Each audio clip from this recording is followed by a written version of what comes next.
Hello and welcome to another episode of India. Bonjour et bienvenue dans un nouvel épisode de India and Global Left. Si vous découvrez l'émission, n'oubliez pas d'appuyer sur le bouton d'abonnement. Pensez aussi à devenir membre YouTube, à nous soutenir sur Patreon ou à faire un petit don via le lien dans la description. Mais au minimum, regardez l'émission, aimez, partagez et commentez. Sans plus attendre, permettez-moi d'accueillir notre invité de ce soir, l'ambassadeur Chas Freeman. L'ambassadeur Freeman est un ancien ambassadeur américain, un auteur et un commentateur politique important, notamment dans le domaine des médias indépendants. Ambassadeur Freeman, bienvenue à nouveau dans India and Global Left. Welcome back to India and Global Left. Heureux d'être avec toi, Jyotishman. We have been covering the new ceasefire. Nous avons couvert le nouvel accord de cessez-le-feu à Gaza et les forces militaires israéliennes se sont retirées de certaines parties du territoire. Il faut préciser qu'il ne s'agit qu'une partie de Gaza et non de l'ensemble. Il existe des vidéos et des rapports montrant des personnes se déplaçant du sud vers le nord, pas nécessairement parce que les conditions y sont habitables, mais certains vont voir leur maison détruite, d'autres pour différentes raisons. C'est vraiment une scène émouvante à regarder à la télévision. Quelle est votre impression de la portée de ce cessez-le-feu? What's your impression of the significance of this ceasefire? Well, it has yet to be established. Eh bien, il n'a pas encore été établi qu'il s'agisse d'un cessez-le-feu efficace. En gros, ce que nous avons ici, c'est un nouvel échange d'otages accompagné d'un cessez-le-feu. Et nous avons déjà connu cela dans le cas de Gaza. C'est ainsi que les otages israéliens et les otages palestiniens détenus dans les prisons israéliennes, souvent sur des accusations fabriquées ou sans aucune accusation, ont été libérés par le passé. L'autre aspect de cette situation, bien sûr, c'est qu'Israël a un bilan parfait en matière de violation de tous les cessez-le-feu auxquels il a souscrit. Le cas du Liban en est un exemple. Israël avait accepté de se retirer du Liban, accepté un cessez-le-feu, mais ne s'est pas retiré du Liban et a violé le cessez-le-feu 4600 fois. Il y a donc une très forte probabilité, compte tenu des tensions politiques des deux côtés, qu'il y ait une violation du cessez-le-feu, et si elle vient du côté palestinien, même si c'est pas le Hamas, cela pourrait être le djihad islamique ou un autre groupe de Gaza qui le viole. Gaza that violates the ceasefire, that will be attributed by Israel to Hamas. Cela sera attribué par Israël au Hamas, et cela servira de justification pour reprendre les bombardements à grande échelle.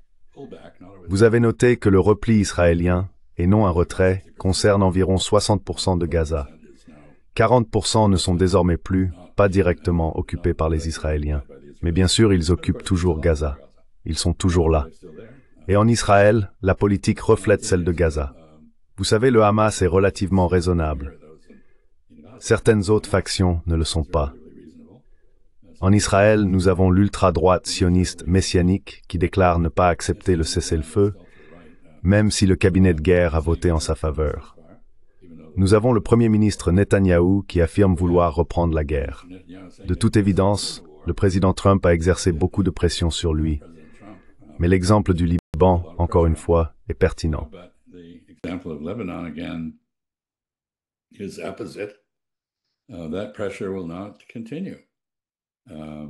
Cette pression ne va pas continuer. Dans le cas du Liban, les États-Unis, qui ont pratiquement un vice-roi en la personne de notre ambassadeur à Ankara en Turquie, Tom Barak, n'ont pas exercé de pression sur les Israéliens. Au contraire, Barak a essentiellement approuvé le traitement par Israël de son voisinage comme d'un champ de bombardement non réglementé, où il peut bombarder tout et n'importe quoi, que cela bouge ou non. Je ne suis donc pas convaincu qu'il s'agisse de plus qu'un autre feu de paille trompeur, et non d'un accord sérieux à long terme. Permettez-moi de dire ici que le seul problème qui a été résolu est celui des otages. Mais ce n'est pas le problème à Gaza, ni entre Israël et la Palestine. Le problème, c'est l'autodétermination palestinienne. Le problème, c'est le génocide israélien des Palestiniens. Le problème, by destroying the regressing de droit palestinien, désobéissance et leur déshumanisation.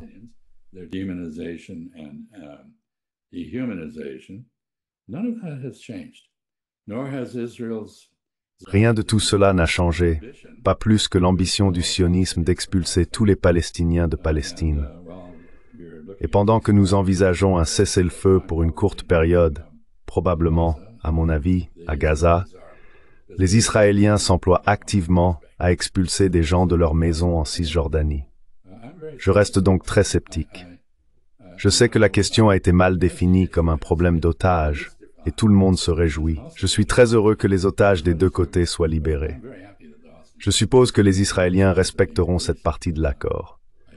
Je sais que le Hamas fera de son mieux pour le faire.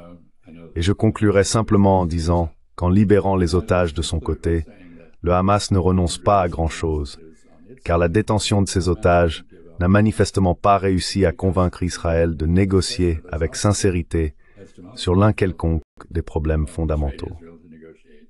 With any sincerity about any of the fundamental issues. And the only thing that can be said Et la seule chose que l'on puisse finalement dire à ce sujet, c'est que le Hamas a pris des otages et s'est échappé du camp de concentration à ciel ouvert de Gaza le 7 octobre, il y a 2 ans, pour plusieurs raisons. D'abord, il avait été soumis à des abus intolérables, c'est-à-dire que les Palestiniens de Gaza avaient subi des abus intolérables pendant 2 décennies et qu'ils n'avaient plus rien à perdre. Mais ensuite, et c'est plus important, le Hamas, en organisant cette évasion, cherchait à remettre la question de l'autodétermination palestinienne à l'ordre du jour mondial, et il y est parvenu. Quelle que soit la défaite militaire, et je ne pense pas qu'ils aient eu le moindre doute sur le fait que la riposte israélienne serait terrifiante, ils ont remporté la guerre de propagande.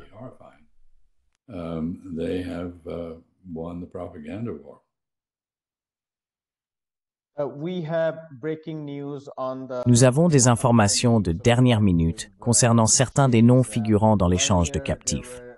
Plus tôt, il y avait beaucoup de spéculations au sujet de plusieurs Palestiniens très en vue, en particulier Marwan Barghouti du Fatah, avec lequel le Hamas entretient de très bonnes relations, mais aussi Ahmad Saadat du FPLP, ainsi que quelques dirigeants importants du Hamas, comme Hassan Salameh et Abbas al-Sayed. Les médias israéliens ont désormais publié la liste des 250 personnes condamnées à la réclusion à perpétuité, et aucun de ces noms n'y figure.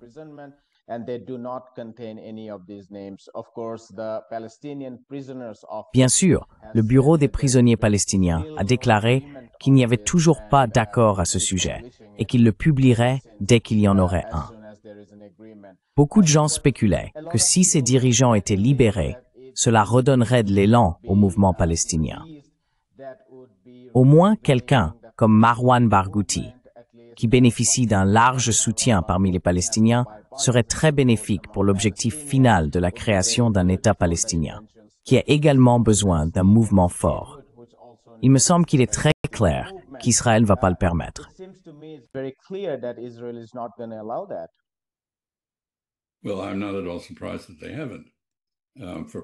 Eh bien, je ne suis pas du tout surpris qu'il ne l'ait pas fait, pour les raisons mêmes que vous avez mentionnées. Cela aurait rajeuni la direction nationaliste palestinienne s'ils avaient été libérés. Je sais que l'épouse de Marwan Barghouti est allée au Caire, vraisemblablement dans l'attente de sa libération, et elle a évidemment été déçue. Permettez-moi de faire à nouveau un commentaire général à propos de ce soi-disant accord. C'est une manœuvre typique de Donald Trump, c'est-à-dire qu'il annonce un accord mais sans aucun détail. Tous les détails doivent encore être réglés. Cela ne fonctionne pas même dans le monde des affaires, encore moins en diplomatie. Donc nous ne savons pas. Nous ne savons pas, comme vous venez de le dire, qui devait être libéré dans la catégorie des prisonniers palestiniens.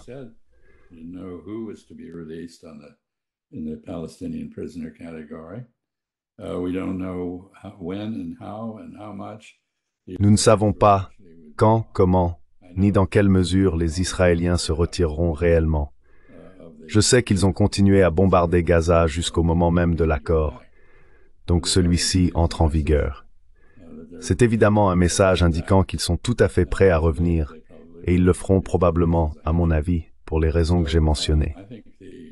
Je pense donc, comme je l'ai dit, que la jubilation est prématurée.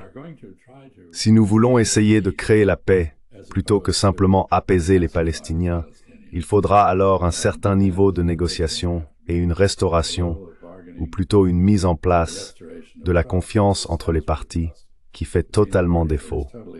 Je pense que le Hamas et les Palestiniens en général, je ne vais pas dire grand-chose de bien sur l'autorité palestinienne, qui est essentiellement un sous-traitant de l'occupation.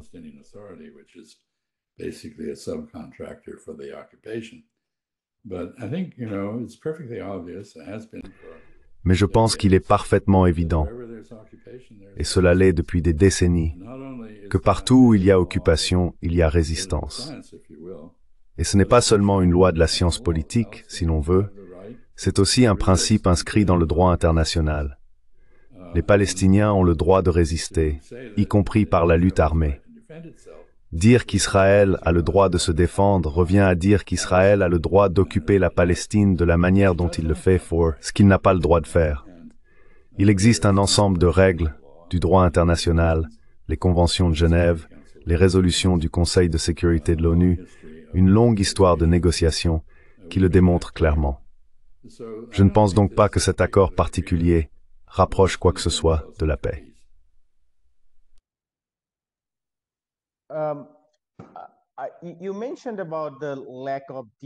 Vous avez mentionné le manque de détails, et c'est évidemment exact. Mais dans la mesure où nous disposons de quelques éléments, il convient de noter que les 4 points principaux de l'accord sont la cessation des hostilités, l'échange de prisonniers, et 2 points supplémentaires, la facilitation de l'aide humanitaire, qui n'a pas encore commencé, mais qu'Israël a promis d'autoriser, environ 600 camions via l'ONU et les agences concernées, qu'il bloquait jusqu'à présent, puis le retrait partiel des forces israéliennes. Tous ces éléments s'appuient sur le soi-disant plan de paix Trump en 20 points. Ce même plan, sur lequel les 2e, 3e et 4e phases sont censées se baser, comprend des clauses inacceptables comme la démilitarisation totale de Gaza et la reddition du Hamas, dont aucune n'a été acceptée, et qui, très probablement, ne le seront jamais. Quelle est votre opinion sur ce qui se passerait lors des 2e, 3e et 4e phases?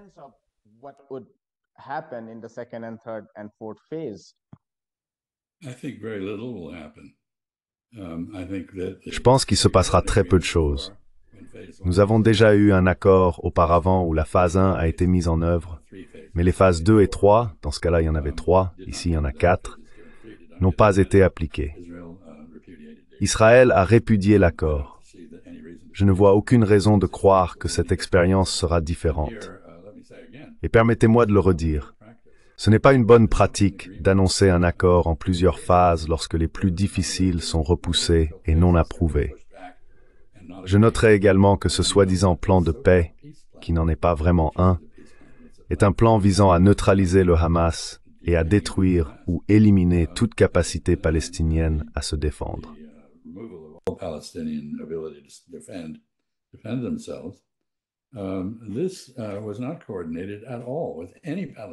Cela n'a absolument pas été coordonné avec les Palestiniens, pas même avec l'autorité palestinienne, qui est très réceptive à l'argent que lui versent les États-Unis et à Israël, avec lequel elle coopère dans l'occupation. Hamas, bien sûr, n'a pas été consulté. Je pense donc que dans le cas de la décision du Hamas de libérer les otages, il s'agit d'un geste opportuniste. Il n'avait pas grand-chose à perdre en le faisant et pouvait même y gagner un peu de bonne volonté.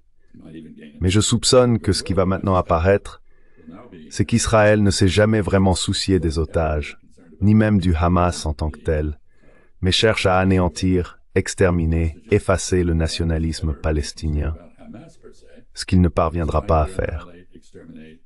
Et permettez-moi de faire ici une dernière observation.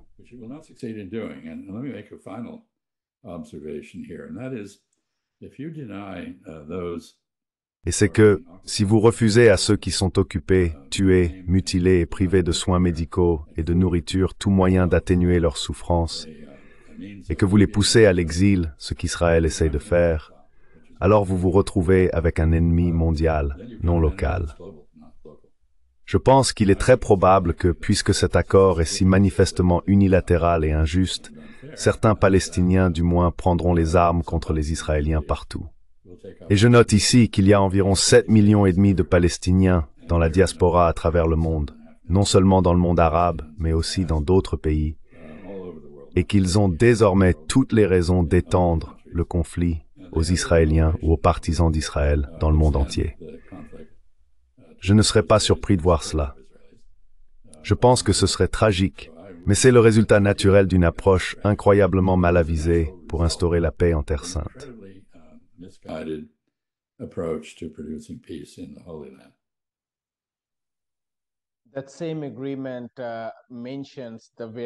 Ce même accord mentionne la question très importante de l'État palestinien tout à la fin. Le 20e point portait sur la création d'un État palestinien.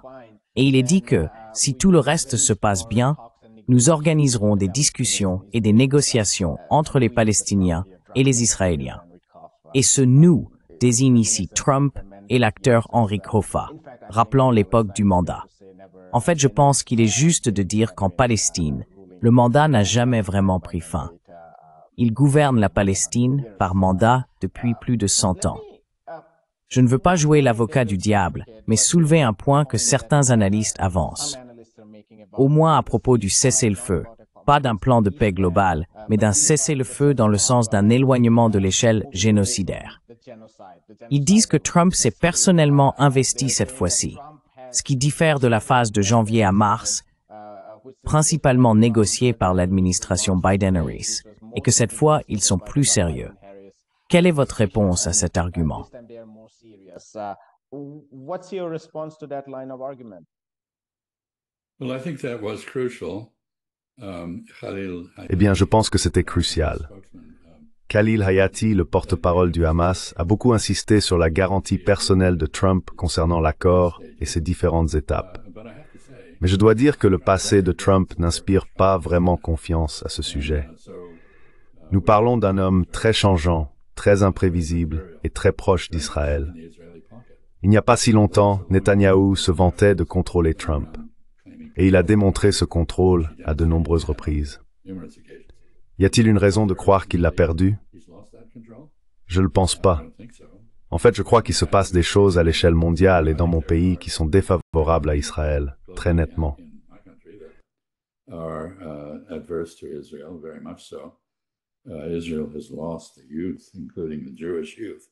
Israël a perdu la jeunesse, y compris la jeunesse juive aux États-Unis, à quelques exceptions près. Et la réponse à cela a été qu'un groupe de milliardaires sionistes rachète TikTok et tente de manipuler l'algorithme afin qu'il censure les informations sur Israël et qu'il promeuve des informations positives sur Israël auprès du très grand nombre de jeunes, environ 70%, qui obtiennent toutes leurs nouvelles via TikTok. Ce qui est, je dois le dire, une idée effrayante. Quoi qu'il en soit, je pense que nous assistons à un effort considérable de la part d'Israël. Je crois qu'ils ont investi environ 145 millions de dollars déclarés dans la manipulation des réseaux sociaux aux États-Unis, un projet du ministère des Affaires stratégiques en Israël. Ils se sentent manifestement assez désespérés, acculés.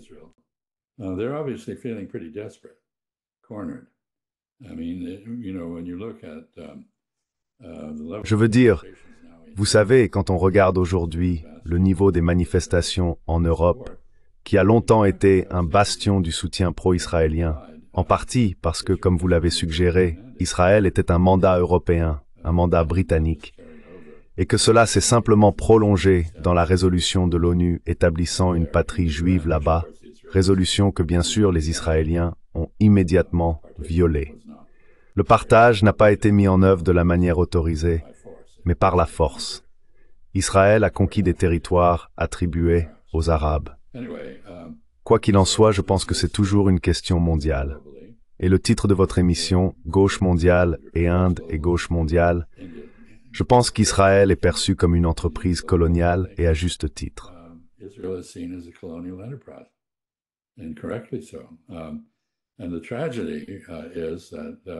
La tragédie d'Israël réside dans le fait que les Mizrahim, les Juifs arabes qui ont été chassés de leur foyer dans le monde arabe, précisément à cause de ce projet colonial et de son inacceptabilité pour le monde arabe, ont ensuite été contraints de s'installer en Israël, où on leur a inculqué l'histoire de l'Holocauste européen, avec lequel ils n'avaient rien à voir.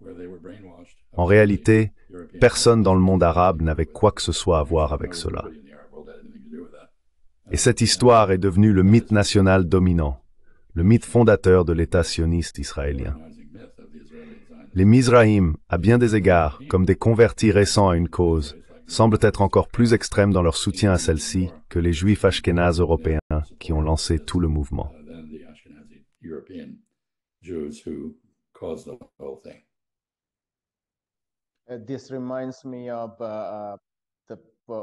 Cela me rappelle l'expansion, du 8e au 9e siècle, de divers États musulmans en Asie centrale. Pardon, je veux dire plutôt à partir du 9e jusqu'au 10e siècle, à mesure que l'Empire perse s'affaiblissait et se désintégrait. L'islam s'est répandu au-delà de son berceau, et les nouveaux convertis ont repris ses projets d'expansion. Ils sont devenus plus passionnés sur le plan religieux et politique, car, en tant que nouveaux convertis, ils devaient chercher une légitimité dans la foi en adoptant une attitude plus extrême.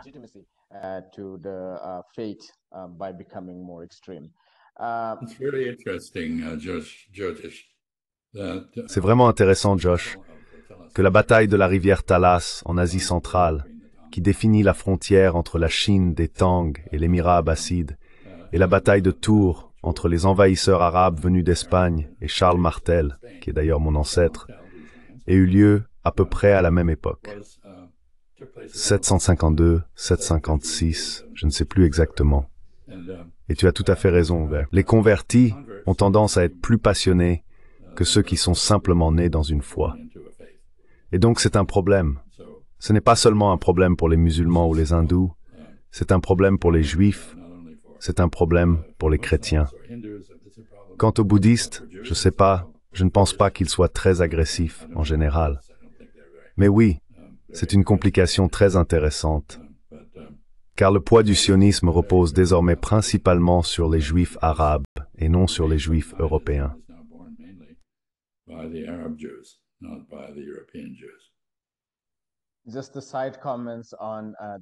Juste un commentaire à part sur les bouddhistes.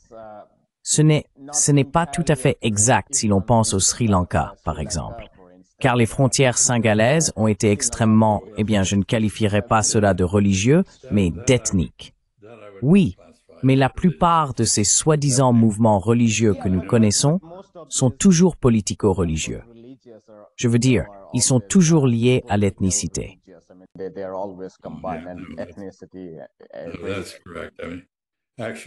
C'est exact. En fait, je suis allé au Sri Lanka lorsque j'étais au Tamil Nadu dans les années 1960. J'ai écrit un message parce que je parlais assez bien le tamoul et je suis allé dans le nord du Sri Lanka.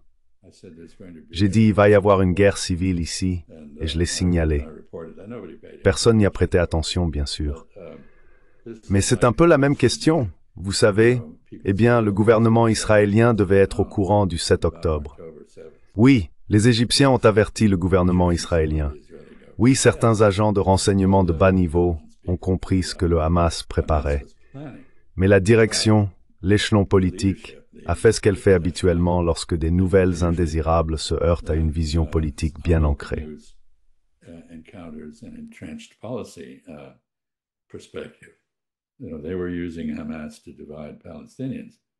Ils utilisaient le Hamas pour diviser les Palestiniens. Ils pensaient avoir le Hamas sous contrôle.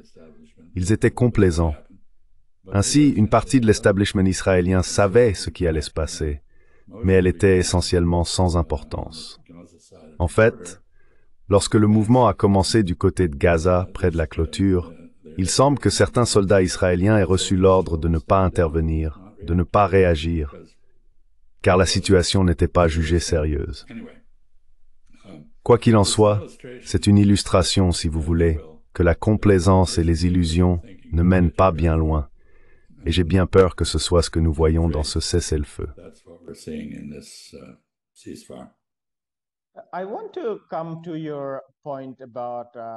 Je voudrais revenir sur votre point concernant le principal négociateur du Hamas, Khalil al-Hayya, qui a déclaré que le négociateur, eh bien, nous savons en réalité que Washington a donné des assurances fermes, ou que ce qu'il a dit est pris comme une garantie que la guerre est terminée. Je voulais vous demander, y a-t-il un enjeu pour Trump et son administration si ce cessez-le-feu est rompu? Car il semble apparemment y avoir beaucoup de mécontentement au sein même de sa base électorale.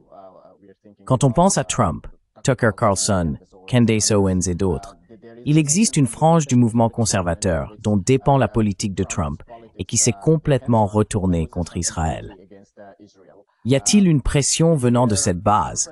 Et y aurait-il un impact si, comme il l'a tweeté hier, nous devions immédiatement commencer l'extermination du Hamas à Gaza une fois les otages revenus?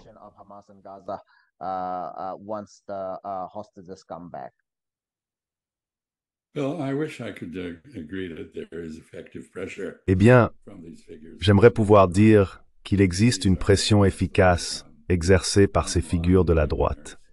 Il s'agit pour la plupart de militants de droite en ligne, de personnes qui communiquent par le biais des médias alternatifs, les médias indépendants, comme vous les avez décrits plus tôt. Je ne pense pas que le président Trump leur soit réceptif.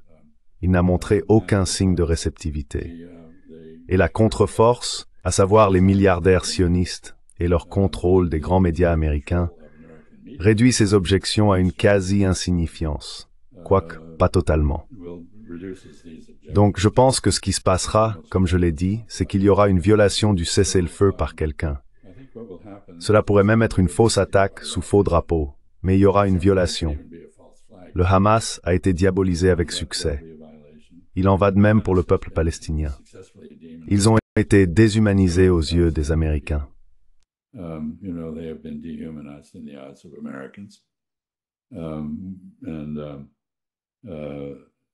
Et vous savez, c'est très facile si vous n'avez jamais rencontré de Palestiniens. Si vous n'avez aucun lien personnel, pourquoi ne croiriez-vous pas toute la diatribe lancée contre les Palestiniens? Vous savez, il ne manque jamais une occasion de manquer une occasion, et ainsi de suite. C'est une rhétorique très efficace, et je pense qu'elle prévaudra, car le président Trump est redevable à ses donateurs. Il a pris des engagements. Ses propres proches et sa famille sont sionistes, Jared Kushner, Stephen Witkoff. Donc je pense qu'il suivra le courant, et ce courant sera anti-palestinien, non anti-israélien. Même si Israël fait en effet ce que je soupçonne qu'ils feront, ils en paieront un prix supplémentaire en termes d'opinion publique américaine. Mais je ne pense pas que cela incitera le président Trump à tenir sa prétendue offre faite au Hamas.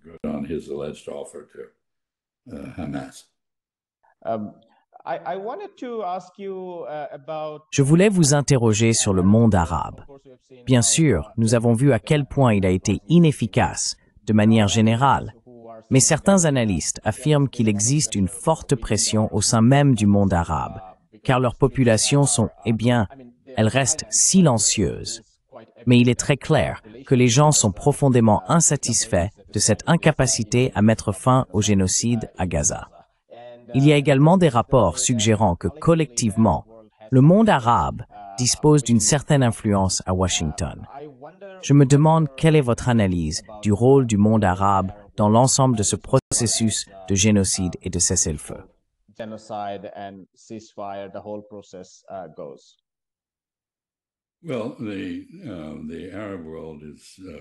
Eh bien, le monde arabe est très divisé. C'est une civilisation, une culture, pas vraiment une nationalité, et les nationalités varient. Ce qui m'a frappé, lorsque j'ai découvert le monde arabe, c'est qu'il présentait des similitudes avec les États-Unis. C'est-à-dire qu'on ne peut pas dire à quoi ressemblera un Américain. Il peut être noir, brun, blanc, jaune, peu importe. Il peut être grand ou petit, gros, enfin surtout gros de nos jours. Vous voyez, on ne peut pas savoir. Mais ce qui nous unit, c'est la langue anglaise et diverses traditions constitutionnelles. C'est cela qui nous a unis, je le crains. Nous sommes maintenant si désunis que nous pourrions sombrer dans des troubles civils. Quoi qu'il en soit, les nations du monde arabe sont gouvernées par des praticiens de la realpolitik. by practitioners of realpolitik. Part of that is a careful attention to public opinion. Une partie de cela consiste à prêter une attention minutieuse à l'opinion publique, à la maintenir en dessous du seuil où elle éclaterait en opposition active. Et ils sont devenus très doués pour cela.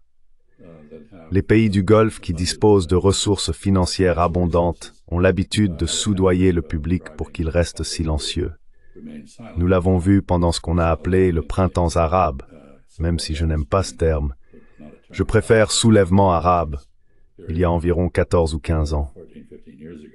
Quoi qu'il en soit, je pense que la realpolitik, l'autre aspect de la question, est une capacité de calcul froid et rationnel de l'intérêt national. Ce qui m'intéresse, ce n'est pas que les opinions publiques arabes soient aujourd'hui viscéralement anti-israéliennes.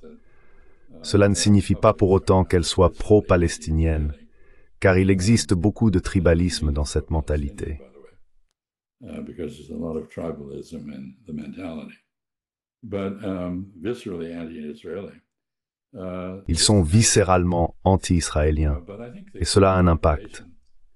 Mais je pense que le calcul froid en a un plus grand. Et c'est pourquoi on voit les pays arabes se rapprocher de l'Iran, de la Turquie, en s'inscrivant dans un contexte plus large à travers l'Organisation de la coopération islamique, qui compte 57 membres. Des pays comme la Malaisie jouent un rôle très actif au sein de cette constellation. Le monde arabe se détache lentement de sa dépendance à l'égard de l'Occident. Il développe de nouvelles relations avec des pays du Sud et de l'Est, l'Inde, la Chine, et bien sûr, une grande partie entretient depuis longtemps une relation constructive avec la Russie, d'abord sous la forme de l'Union soviétique, puis de la Fédération de Russie. In the form of the Soviet Union and now the Russian Federation. But what is happening is the alienation of the... Ce qui se passe, c'est l'aliénation, à cause du génocide israélien, du monde arabe vis-à-vis des Européens et des Nord-Américains. Et nous voyons se développer des partenariats intéressants parmi les opposants au génocide en Amérique du Sud, le président Petro en Colombie par exemple, Nicolás Maduro au Venezuela et d'autres. Nous voyons aussi Javier Milei, le soi-disant libertarien argentin. Je ne suis pas tout à fait sûr de ce qu'il est d'ailleurs. Ce type à la tronçonneuse. Il est presque un converti au judaïsme et très pro-sioniste. C'est donc intéressant. La région qui s'était longtemps concentrée sur des parrains en Europe et en Amérique du Nord tisse désormais un réseau de relations beaucoup plus large. Et c'est une réaction, c'est une réponse à la question que vous avez posée, je pense. This is an answer to the question you posed, I think. Absolutely. I think this is a very Absolument. Je pense qu'il s'agit d'un changement très évident par rapport à l'époque de l'effondrement de l'Union soviétique. Car pendant la période soviétique, le monde arabe était divisé dans le sens où il disposait de deux types de leviers. L'Union soviétique non seulement sur le plan militaire, mais aussi diplomatique et politique, etc. Avec l'effondrement de l'Union soviétique, cette division s'est poursuivie, mais sous d'autres formes. Certains ont décidé d'obéir au diktat de Washington et d'Israël, car ne pas le faire aurait entraîné beaucoup de problèmes.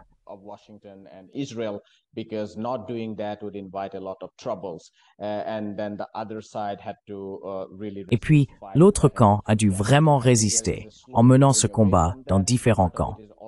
Je pense qu'il y a un lent éloignement de cette position. En partie, je soupçonne que c'est pour des raisons économiques, à cause des nouvelles inventions dans la technologie verte, des questions sur l'avenir de la pétrochimie, de l'essence, du diesel, et ainsi de suite. Ma dernière question, ambassadeur Freeman, si votre emploi du temps le permet. J'ai lu la couverture médiatique de ce cessez-le-feu et j'ai le sentiment qu'elle a été légèrement différente de ce que nous avons vu entre janvier et mars. Il y a un sentiment très direct et manifeste de célébration et de jubilation.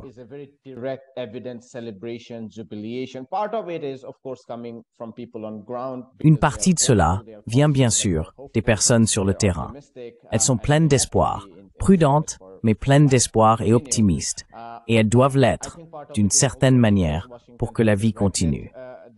Mais je pense qu'une autre partie s'explique aussi par le fait que Washington a demandé aux médias de célébrer, apparemment, parce qu'il voulait le prix Nobel de la paix, ce qui n'a pas eu lieu. Il est allé à la place à l'incroyable soi-disant figure de l'opposition vénézuélienne, María Corina Machado.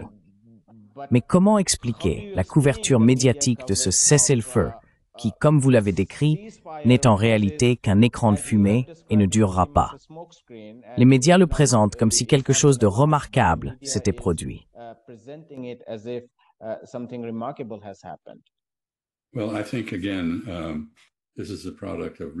Eh bien, je pense encore une fois que c'est le résultat d'une redéfinition des enjeux pour qu'ils ne concernent plus que les otages. Et ici, nous avons la question de la parenté américaine avec les Israéliens, car de nombreux Américains puissants et influents dans les médias, la politique, le monde juridique et ailleurs sont sionistes ou ont un lien avec Israël, même s'ils ne sont pas sionistes, et ils ressentent la douleur des familles d'otages en Israël. Une douleur bien réelle et qui mérite notre compassion. Donc la jubilation vient de la libération des otages. Il y a un autre élément ici, à savoir que, vous savez, le président Trump semble avoir réellement accompli quelque chose. Je ne suis pas sûr que ce soit le cas, mais il est agréable de croire qu'il l'a fait. Et soit dit en passant, j'aurais dit que Francesca Albanese aurait dû recevoir le prix Nobel de la paix.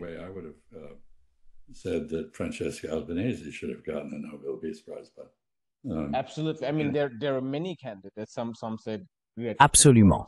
Je veux dire, il y a beaucoup de candidats. Certains ont dit Greta Thunberg, d'autres ont dit Francesca Albanese. Mais je dirais même que Trump, l'exécuteur du génocide, aurait été meilleur que María Corina Machado. Mais c'est discutable.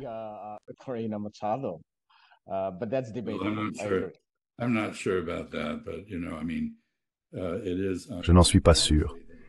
Mais vous savez, c'est ironique. Et évidemment, le comité Nobel cherche à se couvrir en choisissant quelqu'un qui fait partie d'une opération de changement de régime au Venezuela pour recevoir le prix. Et je me demande, ma réaction à cela en fait est un peu différente. J'ai pensé que c'était le dernier souffle de l'arrogance occidentale. Alors que faisons-nous? Nous nous immisçons dans les affaires intérieures et essayons de réorienter la politique d'un pays qui fait, si l'on y réfléchit bien, partie de l'Occident, mais qui n'est pas considéré comme tel. Et donc, de quel droit les Européens s'imaginent-ils pouvoir faire cela aujourd'hui? Même les Norvégiens, des gens charmants, très riches et sûrs d'eux, et qu'on appelle les Arabes aux yeux bleus.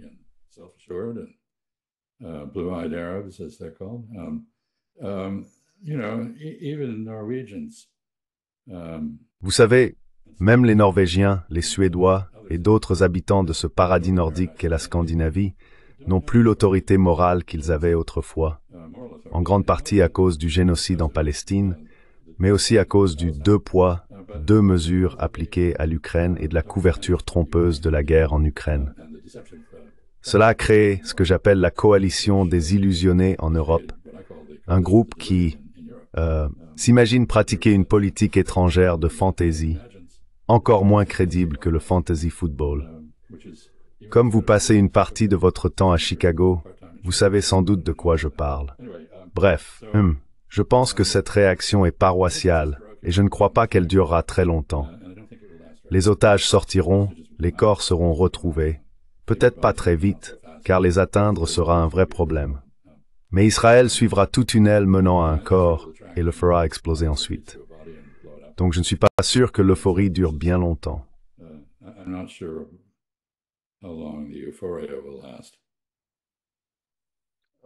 Nous allons nous arrêter là. Monsieur l'ambassadeur Freeman, merci beaucoup pour votre temps. Eh bien, merci, Moudia, pour ce que vous faites. Passe une excellente fin de journée. Au revoir. Je t'enverrai le lien une fois que tu l'auras mis en ligne.